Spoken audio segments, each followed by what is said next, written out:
जो क्लास 10 का भारतीय भवन का मैथ है, नियामक समिति का प्रश्नावली अभी 1B चल रहा है, ठीक है ना। 1B का पहला नंबर क्वेश्चन को मैंने बना के पिछले वीडियो में अपलोड कर दिया है।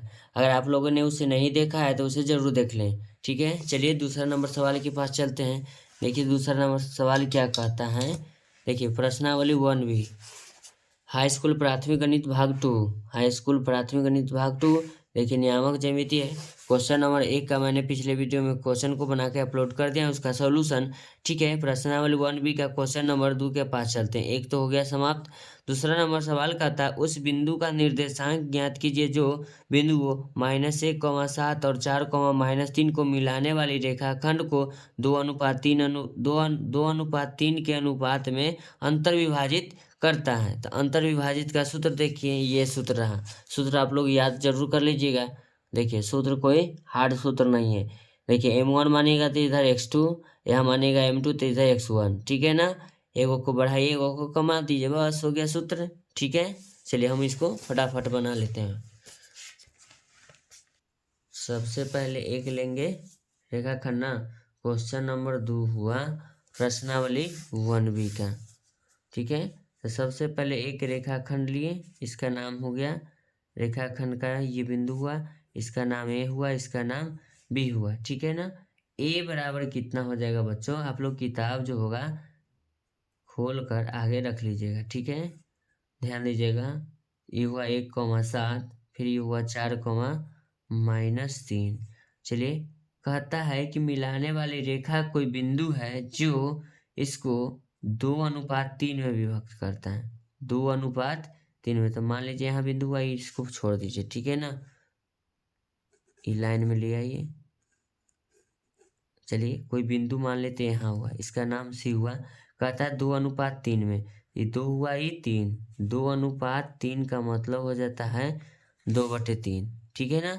चलिए तो ये 2 अनुपात हुआ, ये 30, यानी कि दोनों का अनुपात 2:3 हो गया, ठीक है। तो इसको हम कहेंगे m1, इसको कहेंगे m2, इसको कहेंगे x1, इसको कहेंगे y1, इसको कहेंगे x2, इसको कहेंगे y2। ध्यान दीजिएगा, सी का निर्देशांक नहीं मालूम है तो x, y मान लेंगे। तो लिखेंगे यहाँ, ध्यान दीजिएगा, माना कि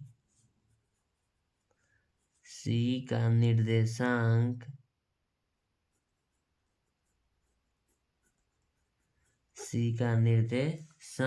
x, y माना,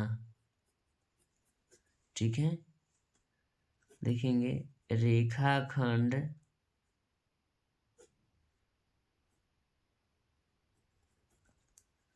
रेखाखंड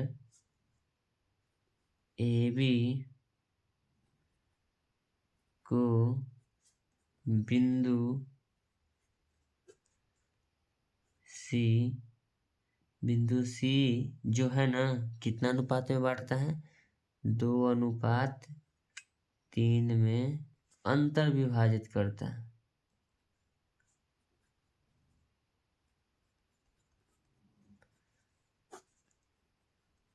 अंतर विभाजित करता है, ठीक है। चलिए इसका हम डायरेक्ट अब दोनों का एक साथ लिख लेते हैं या अलग अलग। चलिए इस बार भी अलग लिखते हैं।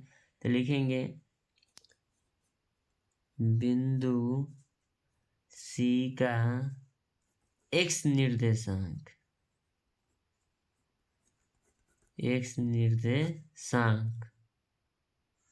बराबर क्या होगा, m1, x निर्देशांक माने तो इसमें सिर्फ x वाला लेना होगा, m1 गुना x2 प्लस m2 गुना x1 बटे m1 प्लस m2 हो गया।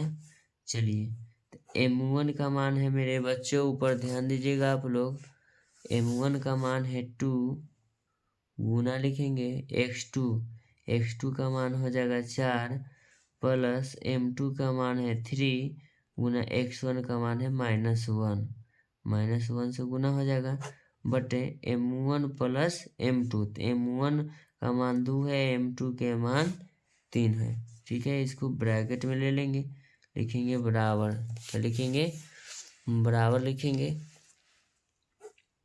4 दूना 8 प्लस 3 × 1 3, अब माइनस गुना प्लस माइनस हो जाएगा, इसको हम लिखेंगे बड़ी ब्रैकेट, बटे में हो जाएगा 5। यहाँ लिखेंगे, ध्यान दीजिएगा आप लोग बच्चों, 8 प्लस गुना माइनस माइनस 3/5, जिसको हम इधर लिख देते हैं। 8 में से 3 घटेगा 5, 5/1, ये कट के हो जाएगा 1। तो यहाँ बिंदु सी का x निर्देशांक 1 आया, ठीक है ना। अब लिखते हैं बिंदु सी का y निर्देशांक, लिखेंगे बिंदु सी का y निर्देशांक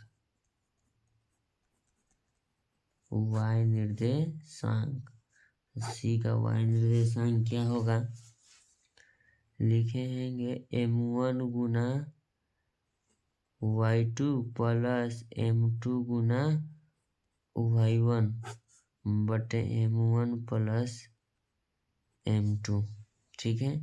लिखेंगे बराबर, m1 का मान है बच्चों 2 गुना y2 का मान, ध्यान दीजिएगा, देखिए m1 का मान 2 रहा, y2 का मान -3 रहा, -3 प्लस m2 के मान हो जाएगा 3 गुना y1 का मान, ध्यान दीजिएगा, m2 के मान 3, y1 का मान 7 है।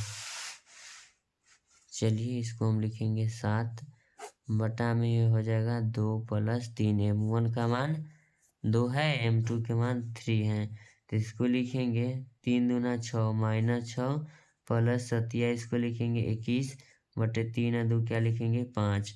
हम लिखेंगे बराबर, ध्यान दीजिएगा प्लस की संख्या ज़्यादा है, कितना है 21 - 6, तो 21 में से अगर 6 घटाएंगे तो 15 × 6 = 21, 15 बटा क्या हो जाएगा 5, 5 दिया 15 कट के, इसका जो मान होगा बच्चों 3। तो ध्यान दीजिएगा बिंदु सी का y निर्देशांक कितना आ गया 3 आ गया। तो लिखेंगे सी का निर्देशांक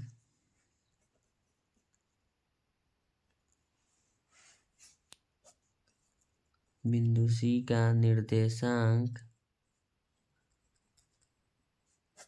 बराबर था x, y, x का मान 1 आया, y के मान 3 आया, यही इसका बिंदु सी का जो मान आएगा 3, 1 आया, ठीक है।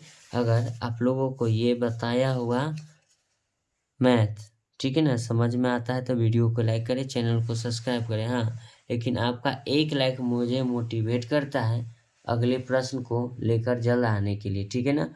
आपका लाइक, कमेंट, शेयर से हमें ये अनुभव लगता है कि नहीं, बच्चा में पढ़ने की ललक है, इसलिए मैं आपको जब पढ़ने की इच्छा हो तो हमें पढ़ाने में क्या तकलीफ होगा, ठीक है।